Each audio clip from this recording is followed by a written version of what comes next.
Yes, inyuma yuko hari amakuru menshi amaze iminsi acana ko ku mbuga ngurukana bumenyi zigenda zitandukanye haba mu nzira yo kwandika, mu nzira y'amareresi eka no mu nzira y'ama audio avuga ko izi mbwebwe za Sarambwe AFC M23 RDF bariko baragenda bisokora buke bucece mu mice eka no mu mihingo igenda itandukanye yo mu burasirazuba bwa Kongo. Aha turavuga inyuma ya Uvira tukaja Bukavu, Goma n'ahandi hagenda atandukanye. Iri joro birahindutse, vyose bibaye bibi gute? Ni mu gihe M23 AFC M23 bahejeje gusohora itangazo, bishura itangazo ryanditswe na FRDC, baryandika itariki 23 z'ukwezi kwa mbere uno mwaka turimwo. Itangazo rya AFC M23 ntirihumuriza kuko baje bavuga ibinyuranye n'ivyariko biravugwa canke n'ivyariko biranugwanugwa n'abene gihugu b'abakongomani eka n'abanyamurenge batemeye kuvuga rumwe n'inzibwebwe za Sarambwe. Turaje turabire hamwe rino tangazo ico rigamije. Impande y'itangazo turaza turabire hamwe igihugu ca Afrika y'Epfo ico bita South Africa catangaje ko gisokoye ibirenge muri G20. Ahari mu gihe ngo G20 izoba irongowe na leta zunze ubumwe za Amerika, izoba iserukirwa na Donald Trump. Turaza tubabwira igituma hari ico cuka catumye South Africa yisokora muri G20. Iruhande ya ano makuru ya South Africa ya Afrika y'Epfo turaza kugaruka mu gihugu cyacu ciza cy'u Burundi, turabire hamwe akaganuke canke agashimwe canke kado umukuru w'igihugu cyacu ciza cy'u Burundi Evariste Ndayishimiye nyene cubahiro general yahaye amagaba umugwi ndangakaranga usanzwe ubikora neza, akaba rero yawushimiye mu kushikiriza akaganuke k'inka yari yarabemereye. Turaza kurabira hamwe akanya kadukundiye ibitero AFC M23 iriko irapanga kongera kugaba canke kongera gutera ahitwa Butembo, ngo bahejeje Butembo bace bafata ahitwa Rubero. Reka tuze mwidonido inyuma ya kano karuhuko.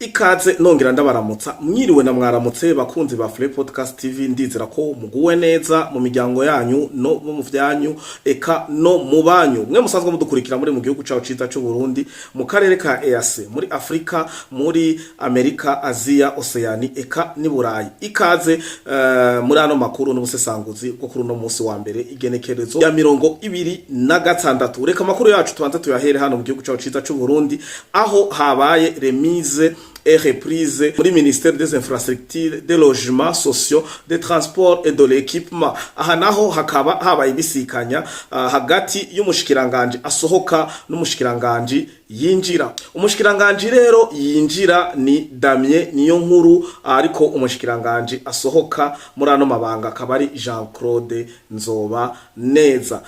Iruhande yaho turagira ko tuvuga ku neza canke kugashimwe umukuru w'igihugu yaraye ahaye umugwi ndangakaranga amagaba usanzwe ubikora neza hano mu gihugu cyacu ciza cy'u Burundi, akaba yabagabiye inka nziza cyane, akaba byari vyishimo. Ibi navyo bikaba bigaragarira kuri ano mafoto turiko turabashirira hano kugira tugende tujana 5-5. Iruhande tuva mu Burundi rero tujabuka mu burasirazuba bwa Kongo, turaza kurangiriza muri leta zunze ubumwe za Amerika, aho Donald Trump ariko aratumira abantu benshi kuja kuraba isinema yoba yarakinwe kumbure kugushimisha we n'umuryango wiwe, ifilme yitwa Melania. Filme yitwa Melania, iyo filme niyo tuza kurangirizako. Rero tugaruke nkuko twe twababwiye mu ntangamarara AFC M23 naho ivyishimo vyasa ari vyinshi bibogaboga ko bariko barava mu duce twinshi tugenda dutandukanye, haba muri Bukavu mwaguma mwumva uduce za Warikare, za Goma n'ahandi henshi, mu gihe bako bariyegeraniriza mu masite canke mu marokalite amwe amagenda atandukanye, abandi basubira mu gihugu cy'u Rwanda. Ariko bigiye guhinduka rino joro itariki 26 z'ukwezi kwa mbere hasohotse itangazo ryasinywe na Lawrence Kanyuka musanzwe menyera wari wasinya amatangazo canke amakomunike ya Alliance Fleuve Congo /M23. Communiqué ivuga ati mise au point relative au communiqué de presse numéro 3 de FARDC du 23 janvier 2026. bavuze ati ngaha tugomba kwishura canke ngo dukosore tunonosore neza twisunze itangazo igisirikare ya ca leta ya Kongo ryasohoye itariki 23 z'ukwezi kwa mbere uno mwaka turimo. Banditse bavuga bati l'Alliance Fleuve Congo /mouvement du 23 mars ariyo AFC M23 ne quittera aucune entité de territoire libéré. Ngo AFC M23 ntizigera iva mu ma entité mu duce twose tw'amateritoire yafashe, kuko yo bavuze libere nibo baba ngo baba baraharibeye bahakura mu maboko ya leta ya Kongo, ngo bahakura mu maboko y'ubuyobozi canke indongozi zatowe n'amategeko. Barandanya bavuga ati ngo les zones placées sous son administration connaissent une paix effective durable. Ngo uduce tuba turi munsi y'amaboko ya ASM23 ngo baraba bafise amahoro, ngo umutekano kandi ngo uramye les populations imene librement leurs activités. Iyi ni mpamvu batanze ngo igituma AFC23 itariki rasohoka mu duce yafashe. Izi nizo mpamvu ndiko ndabasomera banditse ngo les populations imene librement leurs activités 24 heures sur 24 heures. Ngo abene gihugu baba bari mu rutwo duce AFC23 ngo yafashe ngo bakora ibikorwa neza ngo amasaha 28 kuri 28. Amuca mwumva ko bivanye na kwa kondi muyaya yavuga umuvugizi wa leta ya Kongo eka twese ko twabashikirije tubabwira ko iri zose muri Uvira bavuyeyo bateze ya mitego yo kwiba yo gutera ubwoba abanyamurenge n'ibindi byinshi kugira batebereke communauté internationale bazebereka makungu eka n'ibihugu bikikije Kongo. Babwira ati mwabonye tuvuye muri Uvira haci haba kajagari. Murabona ko arico kintu ca mbere batanguye kuvuga ngo aho baba bari habara amahoro arama, ngo kandi ngo abene gihugu barakora ibikorwa vyabo bararangura imirimo yabo ngo amasaha 28 kuri 28. kandi communique reka tuyibashirire hano kugira tujane 5 kuri 5 ntimwibaze tuko tuvuga ibivuye mu mutwe canke ibisunikwa n'umuyaga. Aha ni mu gihe twabemereye ko tutazobaza igihuha n'umunsi numwe. Barabandanya bavuga ati les services publics de qualité ont été rétablis. Ngo ibikorwa vya bose ibikorwa vya leta vya kanovera vyaragarutse, umva vyahora ari ibikorwa vyayangaye leta yakora ibikorwa bidashemeye. L'économie locale se stabilise. Ikijanye n'ubutunzi bwako karere babaherereyemwo biraba stable, urumva ngo ibiciro ntibiduga. Barabandanya babivuga hano ngo porter notamment par une surproduction agricole qui entraîne une baisse significative des prix des denrées alimentaires sur le marché. Nivyo vyibako baravuga bahereye hano ngo l'économie locale se stabilise, ngo porter notamment à une surproduction. Ngo bisigura hano AFC M23 iri ahani zimbwebwe zasarambwe ziri ngo bararima bikimbuka gushika naho ngo babigaragarira ngo mu biciro mu igabanuka ry'ibiciro ngo dans une baisse significative des prix des denrées alimentaires. Ugasanga ibifungurwa habi biharage imiceri ibinyene abene gihugu basanzwe bibabangukira mu kwisumamwo ngo bigabanuka ku rugero rushimishije. Bisigura ko AFC M23 ihonye aho hantu ibiciro bigabanuka, ivyimburwa ngo imirima itotahara n'ahatahora hagwa imvura ikagwa mu yandi majambo ariko bavuze ngo aho twe tuba turi nka AFC M23 imirima iratotahara hama ibiciro bikaga banuka. Ariko simbona aho bariko barandika ko amaraso ajejeta atemba, dufata ku nguva bako abagore inkumi ubwana duca imitwe tukiyogoza twiba tugasubira. Nta hamwe mbona vyanditse, ariko reka mbandanye mvuga communique yabo utwo twaro twiwanje nako ndavuga ko naho mbona handitse ko basesa amaraso canke bagira ibindi. Bobo aho bashitse isi icimera no kubatwara mu bugaragwa mu ncamake. La FC M23 ne permettra jamais à quiconque fit son régime de Kinshasa de troubler la paix et la stabilité des territoires libérés. Ngo AFC M23 nizo kwemerera uwari we wese yaba niyo leta ya Kinshasa kuza ngo guhungabanya umutekano uri muri ubwo buce bafashe. Elle réaffirme avec force et sans ambiguïté son engagement indéfectible à défendre et à protéger les populations civiles. Ngo ngaha umvira bandanye ivuga ko biyemeza atagukekeranya atakujugumira atano kudidinganya ko biyemeje gukingira kugwanira no gukingira abene gihugu partout où elles sont persécutées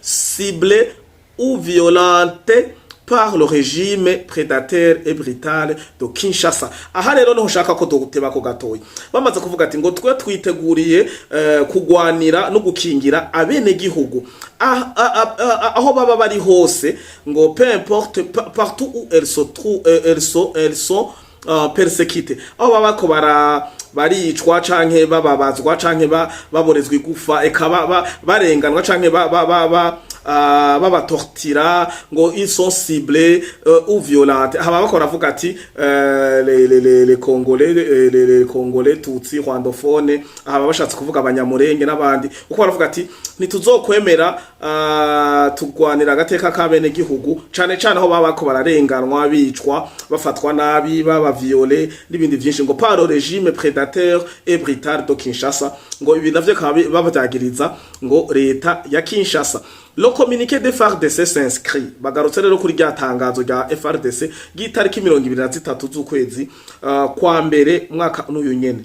Le communiqué de FARDC s'inscrit une fois de plus dans la politique systématique de désinformation, de démagogie et de manipulation de l'opinion menée par le régime incompétent de Kinshasa, lequel excelle dans la fabrication de fake news afin de dissimuler ses échecs militaires, politiques et humanitaires. Ngo iyi communiqué bagarutse kuri tangazo rya FARDC ngo izimbwebwe zasarambwe zagiriza leta Kinshasa ko ngo nabahinga ngo mu gutangaza amakuru atariyo arivyo bavuze fake news ngo mu kunyegeza ngo amaesheka aho babananiwe mu kunyegeza les échecs militaires aho igisirikare cabo catereye intege aho bapfiriye aho bananiriwe politike yabo igwaye inyoganyoga ngo na perte ou les échecs humanitaire n'ibijanye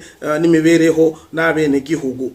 Hanyuma barabandanya bavuga ati contrairement aux contre-vérités véhiculer l'unité d'observation et de monitoring de l'AFC M23 a quitté la ville d'Uvira. Mwumvise ko bagarutse kuri Uvira ngo le 17 janvier 2026 en plein jour ko twavuyeyo ku mutaga izuba riva volontairement tubishaka dans un geste de bonne foi mu nzira y'umutima mwiza kutagobegwa visa a donné une chance réelle à la paix. Tukaba twari twifuza gutanga ngo chance sinumvuye no kivuga neza mu ijambo rimwe ngo twari twashatse gutanga amahigwe y'amahoro y'inzira y'amahoro. So hotre c'est opéré sous les yeux de la population ngo birabaye munsi mu abene gihugu babona en présence de la presse nationale ngo imbere y'ibitangaza makuru vya Congo et internationale ngo na mpuzamahanga et a été diffusé en direct sur internet permettant à l'opinion publique nationale et internationale d'être pleinement témoin. Aha rero kakaba ariko barangirije ko kuri page ya mbere. Page ya kabiri bagaruka bagiriza leta Kinshasa ko yoyo yacika takura irakata amatara ngo kugira babandanye bakora ibikogwa mu mwijima ngo aho leta ya Kinshasa n'ibihugu bihanamiye Kongo eka n'ibihugu mpuzamahanga ngo bidashobora kubona ngo biriko biraba ngo bobo bavuyeho live. Ariko iyo live je ntayo ndabona na televiziyo nimwe yavuga ati ukungene batambuka ukungene basohoka nta live twigeze tubona bariko bariba makaburimbo nta live twigeze tubona bariko baragira sinzi ariko ama video yose yagaragaye na ama video yafashwe n'abene gihugu binyegeje mu biti mu mabati mu ma etage iyi yo gusohoka Uvira ngo n'amateleviziyo ya Kongo canke ngo n'amateleviziyo mpuzamahanga ntaco nzi ngo ariko ngo il convient également de souligner que lors de la libération de la ville d'Uvira puis au moment du retrait de l'unité d'observation et de monitoring de la FC toutes les infrastructures publiques et privées sont restées intactes ngo tugisohoka ibi amabarabara ibikorwa remezo amazu ibiki amabiro n'ibindi byinshi infrastructure za leta ngo zagumye zimeze neza y compris les églises ngo harimo amashengero mu byo baja les habitations ngo uburaro et les commerces appartenant au Banyamulenge nayi babwiye ngo twavuyeyo ibintu bisigara bimeze neza ngo harimo amashengero uburaro ngo n'ibicuruzwa by'Abanyamulenge ndasubiyemo n'ibicuruzwa by'Abanyamulenge dans l'attente du déploiement d'une force neutre ngo hatwaye turindire ko baturungikira ca gisirikare cegamiye kimwe baguma basaba ngo expressement sollicité par la FC M23 ngo iki naco kikaba casabwe kenshi cane na AFC M23. Le régime de Kinshasa a déployé ses forces lesquelles se rendent depuis responsables de graves violations des droits humains ngo mugihe twa turindiriye ko bazana igisirikare ataho cegamiye kiri netre ngo casabwe na AFC M23 ngo leta ya Kinshasa cirungika abasirikare ba FRDC ngo baca baraza ngo kandi ngo nibo ba responsable ngo nibo babazwa ngo ivyagiye biraba vyose muri uwo mwanya twari twahavuye. À cette période la connexion internet fonctionnait ngo ico gihe connexion internet yarakora pleinement permettant au monde entier de suivre en temps réel le retrait de l'unité d'observation et de monitoring de la FC ainsi que l'entrée précipitée des forces coalition du régime do Kinshasa ngo ibi bikaba ngo connexion yari hari yakora mu bugisanzure ntangere ngo ibi bikaba byatumye ngo bigaragaza ngo ukungene entier de suivre en temps réel le retrait ngo ngi connexion kaba yari yo yatumye ngo hagaragara ukungene ngo aba M23 basohoka ngo ukungene ngo aba FRDC ngo binjira ngo aujourd'hui le régime de Kinshasa délibérément coupé l'accès à Internet à Uvira et dans ses environs dans le but de manifester de dissimuler la situation dramatique ngo kugira ngo ariko ngo butuvugana leta ya Kinshasa yacikupa amatara na connexion yakupya ama connexion muri Uvira ngo mu nzira yo kunyegeza ivyo bariko barakora iza drame bariko baravuga n'ubwo bwicanyi elo chaotique qui prévent. Cette situation se caractérise par la montée inquiétante des discours de haine et de chasse à l'homme. Ibi rero ni vya bindi nyene baguma baririmba nivyo bagarukanye muri no communique nababwiye barasohotse ibinamuya yarabivuze n'abandi bose babona kure barabonye ko ari strategy bakoresheje yo gusigaza yabiba ikiterabwoba Abanyamulenge barabaforsa kugenda babatwaye hariya ikamanyora kugira bagaragare ko bahunze ariko sinuvuga kugira Umunyamulenge yova Uvira akararageze kamanyora ku munsi umwe ata bisi hari ata taxi ata moto ata bajaji ukambira ngo biyunguruje gute ku munsi umwe bagiye babapakiye muri ajya pick up no muri bijya bibeni vyabo kandi barabaforsa nko twamataye babwiye nkuko nabo bavyivugiye eka nkuko n'Abanyamulenge basigaye Uvira babivuze twe twanse kuba force no kuja guhendwa kandi ubu sinzi ko mwagiye murabibona hari amareresi menshi agaragaza kumwe Abanyamulenge babayeho nabi hariya muri Kamanyora ngo banicuza kandi banasaba ko bosubizwa muri Uvira aha ni mu gihe ninjya pampe ngo mukuza kwandika itahaba ry'Abanyamulenge bahunze ngo iha ngo yiyandikira ku ntonde injya AFC M23 ngo iziba mukundika amazina atazwi ngo no kwandika ku ntonde ngo Abanyamulenge barasanzwe baba Kamanyora pana babajya baje nk'impunzi bajya basanzwe baba Kamanyora bisigura bavyandika bija mu mifuko yabo bija ku batambukanyi babo ndabibutsa ko ifarini muri Goma idandazwa na Mukasultani Makenga turi ku musozo w'iri tangazo AFC M23 attire solennellement l'attention de la communauté nationale et internationale sur la violation répétée du cessez-le-feu baragarutse ku vya cessez-le-feu ainsi que sur la violation flagrante de convention internationale ngo AFC M23 yagiriza leta ya Kinshasa na FARDC ko batubahiriza cessez-le-feu, batubahiriza amategeko n'ivyo basinye hariya mu makungu, ndavuga Doha na Washington, notamment celle relative à l'utilisation des mercenaires étrangers, ngo cyane cyane kuri kico gukoresha aba mercenaires par le régime de Kinshasa, ngo ibi bikaba bikoreshwa na leta ya Kinshasa, tutibagiye ko muri M23 abanyonga amadrone bose eka noneho AFC M23 sinabakongomani ubu haragiyemo Kagame yaravyiyemereye na leta yiwe kari abanyarwanda, turindire kumva ko na Uganda ivyemera, na Sudani na Somalia na Kenya n'abandi benshi bazoza baraza bukebuke bavyemera. Sinzi rero uko ravuga ngo des mercenaires étrangers ko bidesumba ko baba bo birengagije ko mu gihe M23 ivuga kari abakongomani bagaca bakoresha Paul Kagame na leta yiwe RDF, c'est-à-dire ko nabo nyene bakoresha aba mercenaires, ikirero abakongomani mba bacumva nabo nibabishure. Niba mwe mutwagiza ko dukoresha aba mercenaires nka FARDC, mwe ni mukoresha RDF, nibisigura ko nabara aba mercenaires. Uku ni kwa kundi ko kuvuga amajambo menshi ugasanga urivamwo uko uravuga n'ibintu bitarakenewe.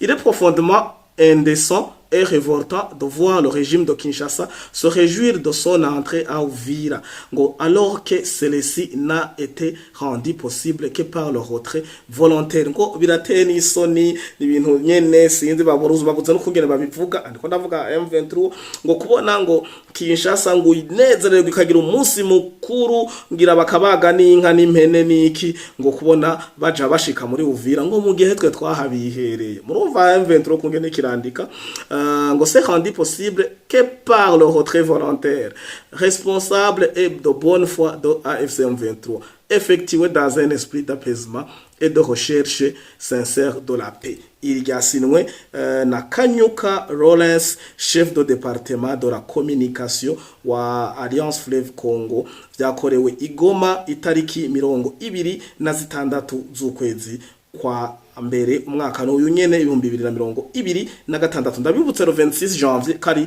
uno munsi. Iri tangazo risohotse mu kanya cyo gituma cenza gukora kino kiganiro kugira turabire hamwe ivyari muri rino tangazo, ariko mu nkundire aya yandi makuru tuyashire mu kindi kiganiro kuko umwanya twemeranije mbona na utwaye cyane, ariko naho nari nabivuze mu ntanga marara no reka ntaco twongere ko mu ntizo umwanya muto twongere ko tuvuge ivyo bike mu vyo twari twacishije mu ntanga marara.